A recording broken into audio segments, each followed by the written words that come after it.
Oke guys, jadi pada hari ini kita akan membahas kelebihan-kelebihan pada Nissan XCT32 ya. Ya, jadi pada kemarin tuh kita sudah membahas tentang beberapa kelemahan ya, walaupun saya masih belum menjelaskan secara tuntas tentang kekurangan-kekurangan yang ada pada Nissan XCT32. Namun pada hari ini kita akan membahas terlebih dahulu kelebihannya. Nah, kelebihan yang pada hari ini saya bahas itu tidak dari desain, karena desain itu kan sifatnya relatif ya. Mungkin ada yang bilang desainnya T32 ini bagus, istimewa gitu. Tapi banyak juga orang beberapa yang nyatakan kalau dia tidak cocok dengan desain dari XT32. Nah, oke, kita jadi akan lanjut bahas mengenai kelebihan-kelebihan yang ada pada T32 ya. Nah, kelebihan ini bisa dikatakan ini ya, menjadi alasan untuk bisa membeli T32. Ya, jadi yang pertama, Nissan XCT32 ini sudah canggih ya. Untuk mobil yang second tuh harganya sekitar 200 jutaan, tapi fitur-fiturnya itu sudah sesuai dengan fitur mobil yang harganya 500 jutaan. Nah, kenapa saya bisa katakan seperti itu? Karena fitur-fiturnya ini canggih ya. Pertama, seperti misalnya lampunya pada eksterior ini sudah ini ya, auto leveling ya. Nah, sudah auto leveling sehingga bisa menyesuaikan kontur jalan gitu. Dia punya sorot lampu ya. Nah, tentu ini bisa dikatakan cukup canggih. Dan mobil-mobil yang harganya sekitar 200 jutaan sekarang yang baru itu belum bisa, kayak Expander, Avanza dan sebagainya, itu tentunya itu masih belum bisa. Tapi dengan kita beli T32 kita sudah bisa dapatkan semua itu. Lalu selanjutnya pada Nissan XCT32 ini juga bisa power back door ya. Cuma ini saya tidak bisa buka terlebih dahulu power back doornya, dikarenakan lingkungan sekitarnya cukup banyak debu ya, sehingga nanti takutnya debu-debu pada masuk ke dalam mobil. Nah, jadi ini sudah bisa power back door. Sedangkan mobil dengan harga-harga 200 jutaan tuh rata-rata masih belum bisa gitu. Nah, di pintunya XCT32 ini juga sifatnya itu bisa individual ya. Jadi kalau kita setel pada MID, untuk kalau kita tekan sekali hanya buka yang sini aja. Kalau kita tekan 2 kali baru kita buka keseluruhan pintu. Nah, itu juga bisa. Nah, tentu ini aman ya, karena kalau semisal amit-amit ada kayak orang mau ngerampok barang dan sebagainya, itu tentu bisa lebih lebih rendah resikonya. Karena kalau kita buka pintu sini, anggap aja kita buka, kita masuk, sehabis kita masuk, maling ingin masuk lewat sebelah. Nah, tapi sebelah itu masih terkunci. Nah, tentu ini fitur keamanan ini sangat baik gitu ya. Nah, ini ada yang Nissan Security. Sudah masuk ke dalam kabin Nissan XCT32 ya. Tadi kita sudah membahas beberapa kelebihan-kelebihan. Sekarang kita akan bahas lebih lanjut lagi kelebihan yang ada pada Nissan XCT32. Nah, oke. Jadi kita kalau lihat ya di sini ya. Nah, ini interior juga saya nggak bisa katakan bagus, karena bagus itu relatif ya kalau desainnya. Jadi ada yang bilang bagus, ada yang bilang nggak. Tapi kalau bagi saya desainnya bagus, desain interior dari XCT32. Nah, tapi kalau dari build quality ini sifatnya bisa sih kita nilai, karena build quality ini kan jelas gitu ya, kuat atau enggak. Nah, kalau dari build quality ini bagus ya. Nah, ini juga halus, bodinya soft touch juga. Juga ini dia punya dashboard ini solid ya. Solid juga. Nah, ini dia punya, ini juga padat semua, setirnya ini juga halus ya, nyaman gitu. Jadi untuk build quality sih bisa dikatakan Nissan XCT32 ini bisa dinilai bagus. Ya, selanjutnya kita akan nyalakan ya. Nah, sebenarnya lebih baik kayak ini aja OOT. Kalau kita mau nyalakan mobil itu kita tunggu dulu sampai semuanya mati ini indikator. Nah, ini sudah, baru kita tekan rem. Nah, baru nyala udah. Nah, ini juga kita lihat cukup kreatif ya MID-nya ya. Ini mobil tuh anggapannya itu meluncur itu all new itu tahun 2014, di luar negeri 2013. Tapi fitur-fiturnya ini sudah bisa setara dengan mobil-mobil zaman sekarang ya. Tentu ini sangat baik. Nah, ini tipnya ya. Terus ini AC. Nah, terus ini AC. Untuk AC T32 ini tergolong dingin ya bagi saya. Saya merasakan sendiri kalau T32 ini AC-nya itu nggak sepele gitu. Maksudnya itu tergolong dingin gitu, sesuai dengan kelasnya lah. Beda loh kalau kita samakan sama AC-nya Avanza gitu. Ini T32 ini kalau menurut saya, kalau sehat tuh lebih dingin AC-nya. Terlepas dari beberapa kelemahan yang telah saya sebutkan dari video kemarin, tapi AC T32 ini sangat-sangat mantap gitu, karena dinginnya bagus, nyes gitu ya. Nah, selanjutnya ini juga ini dual zone ya. Kalau misalnya kayak gini, yang sini nggak berubah, itu bisa dual zone. Jadi cukup canggih.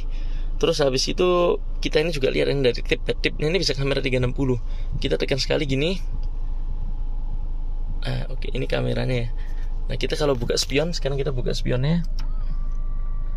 Nah, ini baru dari, nah ini kita bisa lihat sekeliling ya. perhatikan sekali lagi. Nah itu kita bisa lihat pinggir-pinggir. Jadi mungkin kalau kita mau parkir itu lebih terbantu banget gitu ya. Nah kembali lagi ke asal. Nah ini juga bisa berlutut. Terus equalizer gini. Nah ini untuk ini ya, untuk yang 2016 ke atas head unitnya seperti ini. Kalau yang sebelumnya head unitnya masih kecil. Jadi kalau untuk buka kamera 360 itu agak ini ya, agak gak terlalu jelas gitu. Terus selanjutnya untuk kualitas audio, menurut saya ini bagus kualitasnya dibandingkan dengan kompetitornya gitu ya. Di tahun yang sama, tapi kalau mungkin kita bandingkan dengan kompetitornya di tahun sekarang mungkin agak berat ya, karena kompetitornya kan sudah mulai upgrade audio. Tapi kalau dibandingkan kayak kompetitornya CR-V yang dulu, yang masih Hue kalau nggak salah, terus habis itu CX-5 yang dulu juga, ini suaranya nggak kalah. Jadi ini betul-betul sebenarnya fiturnya itu sangat mantap gitu ya. Hingga pada zaman sekarang pun kalau mau diadu dengan mobil sekelas itu masih berani gitu. Terus habis itu kita juga ya di sini bisa Triptronic. Cuma Triptronic saya nggak pernah pakai, jaga-jaga karena mobil ini CVT. Tapi menurut beberapa orang sih CVT-nya ini sih oke-oke aja ya. Terus selanjutnya juga cukup responsif gitu dianggapnya. Maksudnya itu biarpun kita pakai mode Triptronic itu aman-aman aja, nggak ada masalah gitu. Nah, terus kita juga lihat ini bisa cruise control di sini, sudah canggih ya, sudah ada cruise control. Lalu di sini kita juga sudah ada ini ya, ini untuk ngatur layar MID. Nah, ini kita bisa sasis control. Nah, sasis control ini kita itu bisa ini ya, jadi saat ada belokan-belokan, saat ada jalanan bergelombang dan sebagainya. Remnya pada T32 ini bisa terkonfigurasi secara otomatis gitu. Jadi bisa disupport dari engine brake pada mesin. Nah, ini cukup canggih ya.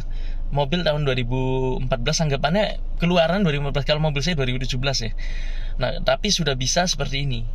Nah, ini untuk kalau ada warning, ada device setting, clock, meter setting, maintenance, alarm. Di sini ya kita bisa lihat ring sini umumnya semuanya sudah bisa, AVG speed, trip, distance ya umum. Nah, tapi ini cukup canggih. Nah, ini juga MID ya. Ini MID itu kalau kita pakai di kota memang segini ya, 8 km per liter. Kalau bagus-bagus gak macet 10 bisa. Tapi kalau macet tuh kadang apes-apes bisa 7. Tapi ini menurut saya masih tergolong irit loh, karena mobil ini kan 2500 cc gitu ya. Terus kalau kita gunakan di tol, nah itu irit. Pastinya itu jelek-jelek kan 111, 112 itu dapat. Tapi kalau misalnya jalan di tolnya lancar gitu dan tidak ada kendala, bisa 114, 115. Bahkan ada yang pernah dapat 116. Nah, ini cukup luar biasa ya. Dan terus kita juga lihat lampu-lampunya ini canggih. Nah, ini kita bisa, bukan canggih lah, maksudnya keren lah inovasinya. Nah, ini kalau kita nyalakan full, ini bisa nyala. Nah, jadi kayak di kabin pesawat gitu kalau malam-malam. Ini cukup indah. Terus nah ini kalau kita buka, ini juga soft opening ya di sini. Ini taruh kacamata, tapi kalau saya sih nggak pernah pakai walaupun saya pakai kacamata. Habis itu di sini ya umum-umum aja. Ini kita kalau buka, nah ini ada lampunya. Ya lumayan lah, agak cantik kan dikit.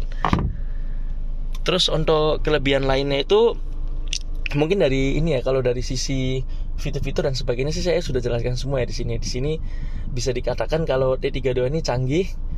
Oh ya, ketinggalan ada satu info lagi. Ini juga bisa wipernya juga bisa auto ya. Wiper bisa auto, lampu juga bisa, selain bisa auto leveling juga bisa auto. Jadi kalau gelap dia bisa nyala. Nah, ini bisa saya katakan canggih loh bagi mobil tahun segini itu sangat-sangat canggih dan harganya sangat affordable. Jadi kalau mungkin ada beberapa orang jual di bawah harga 200 juta itu menurut saya itu sangat bisa diambil gitu ya. Karena apa? Karena fiturnya ini hanya bisa didapatkan di mobil zaman sekarang itu hanya di mobil yang mahal gitu ya. Nah, ini sangat mantap lah. Terus selanjutnya itu mungkin akan kita bahas pada sisi ini ya, jok. Nah, ini jok ini juga bahannya bagus ya. Ini kulitnya oke gitu. Tapi kalau dibanding sama Exter sebelumnya dan Nissan sebelumnya ini agak kurang ya. Karena apa? Karena joknya ini nih ya kayak ini. Nah, ini maaf, ini ada kayak keriput-keriputnya gitu. Kalau yang sini enggak ya, karena saya ya biasa user single gitu, sehingga kemana-mana sendiri, sehingga nggak terjadi kayak gini. Sebelah ini kan saya tiap hari naik kan sudah mulai keriput kulitnya. Nah, terus ini kiranya kayak gitu ya, elektrik juga ini jok kiri kanan elektrik, ya bisa dikatakan canggih lah ini ya. Mungkin yang lain kalau ada bisa menambahkan ya kalau ada yang saya kurang. Nah, selanjutnya saya akan membahas dari sisi ini ya, sisi kenyamanan menyetir. Nah, kenyamanan menyetir tuh T32 ini bisa dikatakan kenyamanan ini enak ya. Karena apa? Karena setirnya ini ringan, elektrik ya. Setirnya ini ringan banget kalau sehat ya. Kalau berat berarti itu ada masalah. Karena T32 yang sehat tuh setirnya pasti ringan, enteng, bahkan serasa setir mobil kecil. Nah, cuma mungkin saya bahas sedikit kelemahannya. kalau terlalu ringan tuh feedbacknya tuh kurang. Jadi mobil ini kurang fun to drive kalau bagi saya. Tapi nyaman dikendarai dan enak ya. Kalau dibanding kompetitor nih mobil bisa dibilang empuk ya. Empuk ini kerasa nyaman gitu. Tapi empuknya nggak berlebihan, nggak sampai kayak leather frame gitu ya. Tapi empuknya masih masuk, masih ada stiff-stiffnya juga karena ini mobil monokok ya. Terus habis itu kalau feel nyetir ini juga ini ya apa ya, sifatnya itu nggak commanding. Kalau kayak Pajero kita tuh sifatnya tuh kayak kerasa commanding gitu ya kita nyetir. Kalau di sini ada sedikit kerasa kayak naik sedan gitu lah. Walaupun beda tapi ada sedikit rasa kayak gitu. Dan nyaman lah ya ini ya. Cuma kalau bagi saya ini jarak pandangnya yang agak kurang. Jadi kalau kita lihat dari sebelah ini kayaknya kayak kurang gitu. Bagi orang pendek seperti saya nggak terlalu tinggi saya cuma 167. Nah habis itu kalau saya lihat dari sisi ini ya apa namanya, kalau misalnya kayak perawatan ya, nah ini akan kita bahas lebih lanjut lagi ya. Nah ini saya akan nyetir ke rumah dulu dan kita akan lanjut lagi untuk pembahasan selanjutnya. Ya ini saya pikir saya rekam lanjut aja saat saya nyetir sambil nyetir pelan-pelan ya. Jadi ini untuk feel berkendaraannya juga enak ya. Jadi bawa D32 ini kaki-kakinya tuh empuk tapi nggak kempuan loh. Jadi empuknya itu bisa dikatakan empuk tapi stabil gitu lah, masih masuk lah. Nah, tapi nggak seperti leather frame gitu. Kalau kayak leather frame tuh kayak semisalnya anggap aja Panther gitu ya, empuk banget tapi empuknya tuh gak enak buat pusing. Nah kalau ini nggak, empuknya tuh masuk gitulah. Nah terus habis itu kita kalau kayak belok-belok gini itu dia juga stabil gitu ya, nggak limbung-limbungan ya. Padahal ini saya sudah ganti shock breaker dengan merek murah. Saya pakai shock breaker Trivindo ya. Saya pakai shock breaker punyanya Trivindo cuma 700.000 sepasang untuk bagian depan. Nah ini tergolong murah ya. Nah ini juga kalau kita lihat ini kena jalan-jalan sambungan ya. Apalagi ini saya punya lokasi ini di Surabaya, di mana Surabaya ini cukup banyak sambungan-sambungan lah di mana-mana lah. Nah tapi enak, masih nyaman. Nah ini kita nyaman banget gitu ya. Terus ini juga ya nyaman banget CVT-nya karena apa? Karena kecepatan segini tapi RPM-nya itu rendah banget. RPM-nya cuma segini gitu. Nah jadi kerasanya itu mobilnya kayak nggak gerung gitu. Terutama ini juga otomatis membuat penumpang itu terasa tenang dan nyaman gitu ya. Nah jadi ini menjadi salah satu kelebihan juga dari D32 ya saya rasa ya. Nah selain itu kita juga ini ya apa ya, bawa D32 ini kerasa tenang aja lah kalau bagi saya gitu. Kerasanya nyaman, comfort. Mungkin kalau di Eropa itu bisa dibilang ya inilah karakternya itu lebih ke Mercy, bukan kayak BMW. Kalau BMW itu mungkin kan lebih mendekati Mazda ya. Mazda itu jadi handlingnya gitu ya diutamakan. Kalau Mercy itu lebih kayak ke comfortnya gitu lah, slogannya lah gitu lah anggapannya. Walaupun mungkin gak bisa dibilang sama gitu, tapi ya kiasan saya seperti itu.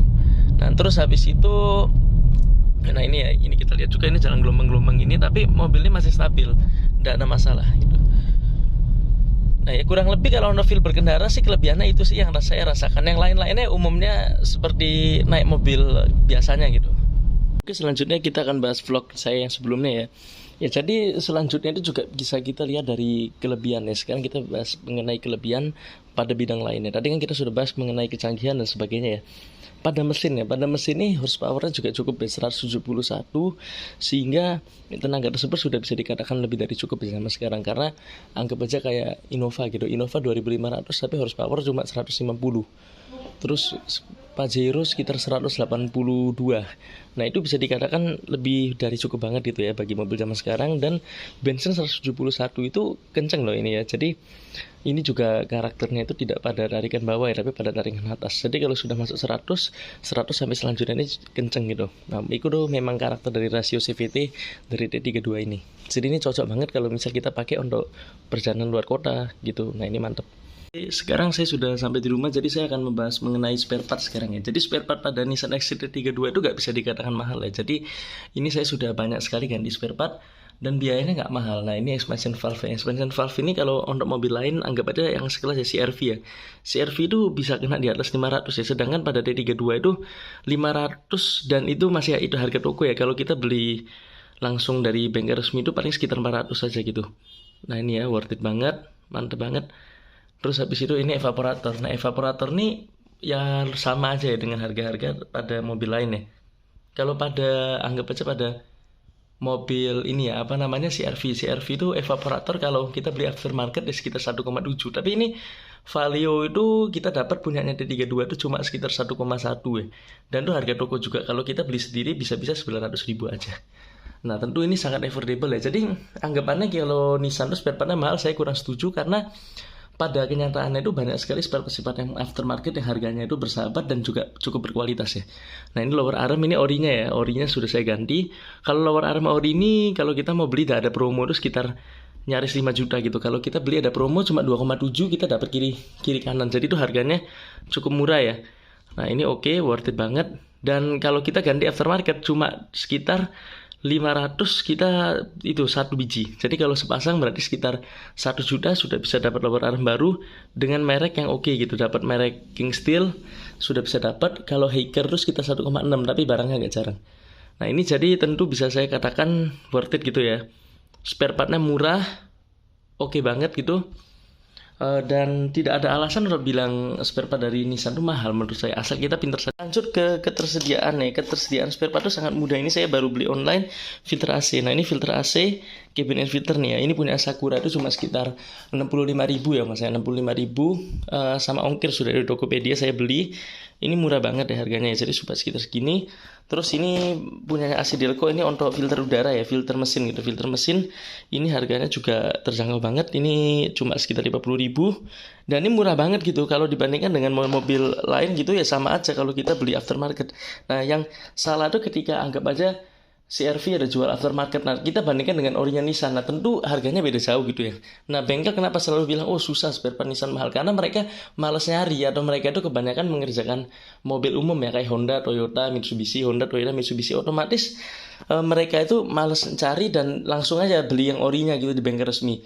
Jadi ya tentu kita akan merasa mahal. Padahal pada faktanya itu tidak semahal itu gitu. Nah, itu kurang lebih kelebihan pada DD2 ya. Jadi kalau saya rangkum semuanya, pertama fiturnya canggih untuk harganya terjangkau, terus feel berkendaranya ini tergolong nyaman, terus habis itu spare part tadi juga bisa saya katakan terjangkau. Nah, nanti mungkin bagi yang sudah punya DD2 atau baru punya DD2, kalau mau join ke WhatsApp group bisa hubungi lewat adminnya. Oke, terima kasih.